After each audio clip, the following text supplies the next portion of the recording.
নমস্কার বন্ধুরা, আমি তুহিন রিভিউলজি চ্যানেলে আপনাদের প্রত্যেককে স্বাগত জানাই।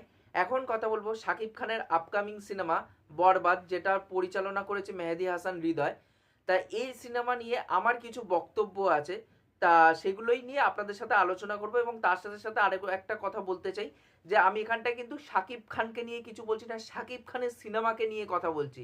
ফ্যানদের উদ্দেশ্যে এটাই আমার সব থেকে বড় কথা, যে আমি শাকিব খানকে নিয়ে কিছু বলছি না, তার সিনেমাকে নিয়ে বলছি। যদি খারাপ লেগে থাকে, দেখুন আমি ইচ্ছা করে কিন্তু কিছু বলছি না, আমি জাস্ট সিনেমা হিসাবে কিরকম কি হতে পারে সেগুলো নিয়েই কিন্তু আপনাদের সাথে আলোচনা করব। তা চলুন ভিডিওটি শুরু করা যাক। তা দেখুন, প্রথমে আমি একটা কথা বলতে চাই, যে বরবাদের টিজার যেটা আসবে সেটা শাকিব খান নিজের সোশ্যাল মিডিয়া হ্যান্ডেলে জানিয়ে দিয়েছে যে আগামীকাল সন্ধেবেলা 6:30টার সময় এই টিজারটা আসতে চলেছে। তা বাংলাদেশের টাইম অনুযায়ী সন্ধ্যে 6:30, ইন্ডিয়ান টাইম অনুযায়ী সেটা 7টা হবে। তা সেই টাইমেই আমরা অ্যাকচুয়ালি এই টিজারটা দেখতে পারবো শাকিব খানের আপকামিং সিনেমা বরবাদের। তা সেটা শাকিব খান নিজেই জানিয়ে দিয়েছে। কিন্তু আমার বক্তব্য সেটা নিয়ে নয়। বক্তব্য হচ্ছে যে শাকিব খান মেহেদী হাসান হৃদয়ের সাথে এই সিনেমাটা শ্যুট করছে, এবং এই সিনেমাটা কিন্তু ইন্ডিয়াতে অনেকটা পোর্শন শ্যুট করা হয়েছে মুম্বাইতে সেট ফেলে, এবং কিছুটা পোর্শন শ্যুট কিন্তু বাংলাদেশেও করা হয়েছে, এবং সিনেমার শ্যুট কিন্তু পুরোপুরি এখন কমপ্লিট হয়ে গেছে। কিন্তু মেন যে বক্তব্য, যে মেহেদী হাসান হৃদয় বিভিন্ন জায়গায় সে যখন ইন্টারভিউ দিয়েছে, মানে এর আগে যখন ইন্টারভিউগুলো দিয়েছে, এবং যেইভাবে এই সিনেমাটাকে পোট্রে করা হচ্ছে এবং একটা মোশন পোস্টার যেইভাবে আনা হয়েছে, সেইটা দেখুন আজকে বলা হচ্ছে যে এই সিনেমাটা ব্রুটাল এবং ভায়োলেন্সে ভরা একটা সিনেমা হবে।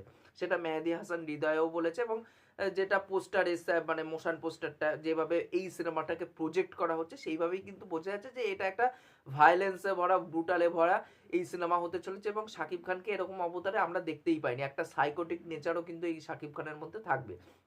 এবং এইটা শুনে কিন্তু আমি সত্যি কথা বলতে গেলে খুবই এক্সাইটেড আছি, যে শাকিব খানকে কিন্তু এইভাবে দেখতে পাইনি। কারণ শাকিব খান প্রিয়তমার পর থেকে অনেকটা ভালো স্ক্রিপ্ট চুজ করছে, সেই জায়গার থেকে দাঁড়িয়ে তার কাজগুলো আমার পার্সোনালি ভালো লাগছে। কিন্তু আমি বলতে চাই একটাই কথা দর্শকদের উদ্দেশ্যে, দরদ সিনেমাটা আমার দেখা হয়ে গেছে। মানে পুরোটা আমি দেখিনি, আধা ঘন্টা 40 মিনিটের মতন এই সিনেমাটা দেখেছি। আমার কিন্তু সিনেমাটা ভালো লাগেনি বলে পুরোপুরি কন্টিনিউ এখনও করতে পারিনি। সিনেমাটা ইচ্ছা আছে কন্টিনিউ করার, পরবর্তীকালে আস্তে আস্তে দেখবো। কারণ এই সিনেমা হিসাবে কিন্তু একদমই ভালো না দরদ সিনেমাটা, যেইভাবে হাইপ ক্রিয়েট করা হয়েছিল দরদের, সেইভাবে কিন্তু সিনেমা হিসাবে ভালো না। কিন্তু দরদের বাদ দিয়ে যদি আমি তার রাজকুমার, তারপর হচ্ছে এই যেই সিনেমাটা প্রিয়তমা, তারপর শাকিব খান ওই রায়হান রাফির সাথে যে সিনেমাটা করলো তুফান, এইসব সিনেমা কিন্তু সিনেমা হিসাবে ভালো লেগেছে আমি, এবং আমি ওগুলো রিভিউ করেছি নিজের চ্যানেলে। আপনারা চাইলে ওই ভিডিওগুলো দেখতে পারেন, ওখানটা কিন্তু আমি সিনেমাগুলোকে নিয়ে ভালো করে আলোচনা করেছি।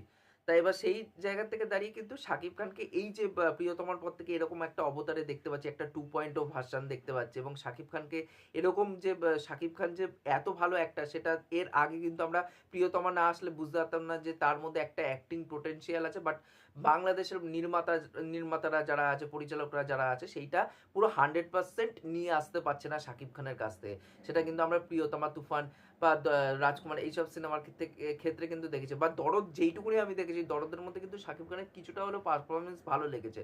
বাট ওভারঅলে কিন্তু যেইটুকুনি দেখেছি সেই সিনেমা হিসাবে ভালো না। বাট শাকিব খানের পারফরমেন্স কিন্তু ওখানটায় দুর্দান্ত লেগেছে। বাট এইখানটায় কিন্তু শাকিব খানকে যেভাবে প্রেজেন্ট করা হচ্ছে একটা ভায়োলেন্ট ক্যারেক্টার হিসাবে, এবার সেটা নিয়ে তো দর্শকের মধ্যে একটা চাহিদা আছে, দর্শক খুব ভালোবাসবে সিনেমাটাকে, সেটা জানা কথা। কিন্তু এখানে একটা কিন্তু রয়ে যাচ্ছে, কারণ বাংলাদেশে যেইভাবে তাদের সিনেমাটা চলে, এবং ওখানকার যেইভাবে যে সেন্সর বোর্ড আছে, সেইভাবে কিন্তু ওদের ওখানটায় যে কতটা ব্রুটাল এবং কতটা ভায়োলেন্সের সিন থাকবে, সেটা কিন্তু আমার সব থেকে বেশি সন্দেহ আছে। কারণ যদি আপনারা দেখে থাকেন, জওয়ান সিনেমাটা কিছু কিছু সিন কিন্তু বাংলাদেশে কাট করা হয়েছিল। বা যদি আপনারা অ্যানিমেল সিনেমাটা যদি দেখে থাকেন, কারণ অ্যানিমেলের কিন্তু অধিকাংশ সিনেমাই কিন্তু মানে সিন, যেগুলো ব্রুটাল ভায়োলেন্সের সিনগুলো আছে, সেগুলো কিন্তু বেশিরভাগই চপ আউট করে দেওয়া হয়েছিল। অ্যাকশন কাট এন্টারটেইনমেন্ট সেটাকে ডিস্ট্রিবিউট করেছিল বাংলাদেশে, যেটা অনন্য মামুনের প্রোডাকশন হাউস। এবার সেই জায়গা থেকে দাঁড়িয়ে অনন্য মামুন জানে যে সে সিনেমাটা মানে যেসব ভাইলেন্সের সিনগুলো আছে সেগুলো হয়তো সেন্সর বোর্ড থেকেই কাটা পড়ে যাবে, এর জন্য তার আগে থেকেই সে কিন্তু কেটে দিয়েছিল। যার জন্য ওখানকার দর্শকরা যারা অ্যানিমাল সিনেমাটা দেখতে গেছিলো তারা কিন্তু বেশিরভাগ নিরাশ হয়ে এসেছিলো, এবং ক্রিটিক্স মহলেও কিন্তু সেম জিনিসটা তোলা হয়েছিল যে যেইভাবে মানে যে সিনেমার অধিকাংশ সিন কেটে ফেলা দেওয়ার জন্য সিনেমার অর্ধেকটা সিন বুঝতে অসুবিধা হচ্ছিল প্রত্যেকের, এবং সিনেমার সাথে সেইভাবে কানেকশন কিন্তু ফিল করতে পারছিল না। এটা কিন্তু পাবলিক রিয়াকশন বলুন বা ক্রিটিক মহলে যারা রিভিউ করেছিল তখন ওই সিনেমাটা, অ্যানিমাল সিনেমাটা, তখন কিন্তু তারা সেই জিনিসগুলোকে বলেছিল। এবার সেই জায়গা থেকে দাঁড়িয়ে এখানটা ব্রুটাল এবং ভায়োলেন্সে ঠাসা এরকম সিনেমায় তারা প্রজেকশন যেইভাবে করছে, এইটা কতটা থাকবে সিনেমার মধ্যে এটা নিয়ে কিন্তু যথেষ্ট সন্দেহ আছে। দেখুন শাকিব খানকে যেই মোশন পোস্টারে দেখতে পেয়েছি পুরো রক্তমাখা এবং রক্তমাখা মুখ, জামা কাপড়, হাতে পুরো একটা কাটারি, এবং সে মুখে এরকম করে আঙুল দিয়ে সাইলেন্ট বলছে, সেই জায়গাগুলো কিন্তু শাকিব খানকে দুর্দান্ত লাগছে। বাট ওখানকার যেইভাবে সেন্সর বোর্ড অপারেট করে সেই জায়গা থেকে দাঁড়িয়ে এই সিনেমার মধ্যে কতটা ব্রুটাল সিন থাকবে এবং কতটা ভায়োলেন্সের সিন থাকবে সেটা নিয়ে কিন্তু একটা বড় সন্দেহর জায়গা কিন্তু তৈরি হচ্ছে। এবার দেখার, কালকে মানে আগামীকাল এই সিনেমার টিজার আসতে চলেছে, টিজারটা দেখবো অবশ্যই, আপনাদের সাথে সেটার রিয়াকশন শেয়ার করব। এবং এই সিনেমাটা কেমন কী হয়, আমার যতটা সম্ভব মনে হয় ইন্ডিয়াতে তো সেটা রিলিজ করবে না, পরবর্তীকালে যদি ওটিটিতে আসে দেখে অবশ্যই রিভিউ শেয়ার করব। বাট টিজার ট্রেলার কেমন কী হয় এটাই হচ্ছে দেখার। আমি তো এক্সাইটেড আছি, মেহেদী হাসান হৃদয় এই সিনেমাটা পরিচালনা করছে, এবং যেভাবে মোশন পোস্টারে শাকিব খানকে দেখতে পেয়েছি সেটা কিন্তু খুবই দুর্দান্ত লেগেছে। এবার দেখার এই সিনেমাটা কেমন কী হয়।